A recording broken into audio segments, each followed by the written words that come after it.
est le problème? Nous devons bien faire l'analyse du contexte. Nous avons cette guerre nous imposée, cette guerre d'agression du M23 avec le Rwanda contre la République démocratique du Congo, les enjeux politiques. Qu'est-ce que les M23 réclament, même si les M23 sembleraient peut-être être les pions? Qu'est-ce qu'ils réclament? Quels sont les enjeux? Ces enjeux politiques. Est-ce que ces enjeux politiques devraient être au-dessus de la vie, de la respiration des Congolaises et Congolais? Est-ce que les enjeux politiques expliquent ou donnent les quitus de tirer sur les gens, de violer les femmes parce qu'on a des enjeux politiques? Et ces enjeux politiques qui mettent au centre, c'est le pouvoir. C'est le pouvoir certainement qui charge. C'est l'enjeu, par exemple, peut-être lié aux ressources naturelles. Comme nous disons, nous le savons, c'est une guerre économique. Mais il y a moyen d'accéder à ces ressources minières, cette économie, dans une approche gagnant-gagnant. Et donc, la femme à l'est de la République démocratique du Congo est laissée à son triste sort parce que le travail que nous, les défenseurs des droits humains, nous menons en termes d'appui, même le travail que les gouvernements congolais mènent dans les différents programmes par rapport aux questions du genre, les résultats auxquels on arrive tombent toujours dans l'eau parce que les femmes qui ont été victimes de viols, par exemple, une fois soignées, une fois réinsérées socialement par là, une fois réinsérées économiquement par là, ce sont encore des, comment je vais dire, ce sont encore des nouvelles attaques qui arrivent et vous allez trouver des femmes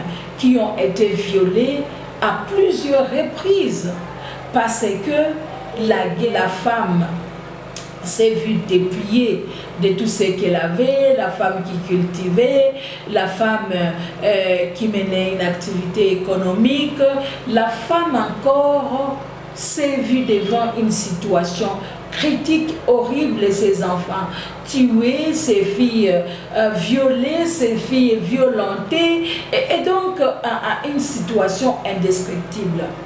Les femmes qui étaient dans les camps de déplacés, vous avez suivi, les camps ont été détruits.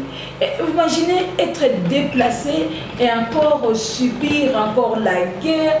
Tu vois ce que cela représente. Et donc la situation à l'est de la République démocratique du Congo, la femme elle est dans une situation intenable. La femme elle ne sait pas à quel sein se vouer parce qu'elle tourne les dos vers l'Union européenne, vers les Nations Unies. Ce sont des langages politiques. Vers les mécanismes régionaux, il y a eu la réunion par exemple en Tanzanie, oui, il y a eu des recommandations, cesser les faits, retrait des troupes rwandaises, au dialogue, mais dans l'entretemps aujourd'hui, qu'est-ce qui s'est passé à Calais les 11, si j'ai bonne mémoire, les 11 février 2025? C'est les déplacements. Vous suivez sur les réseaux sociaux toutes ces femmes, ces jeunes filles qui ont été tuées parce qu'elles les ont refusé d'être violées, de faire des relations sexuelles avec les hommes qui portent les armes. Vous avez suivi ce qui s'est passé à Kavumu, malheureusement, avec notre propre armée. Et donc, la femme congolaise, la femme à l'est de la République démocratique du Congo, au nord Kivu, au sud Kivu, qui devrait être sécurisée par l'armée nationale, l'armée congolaise, elle est à la fois victime de violations massives de ses droits, à la fois par l'armée congolaise et les rebelles du M23, appuyés par l'armée rwandaise. Et donc, la femme n'a pas à manger, n'a pas d'abri, elle n'a pas de médicaments. La femme, elle ne sait pas quoi faire. Elle est abandonnée à son triste sort.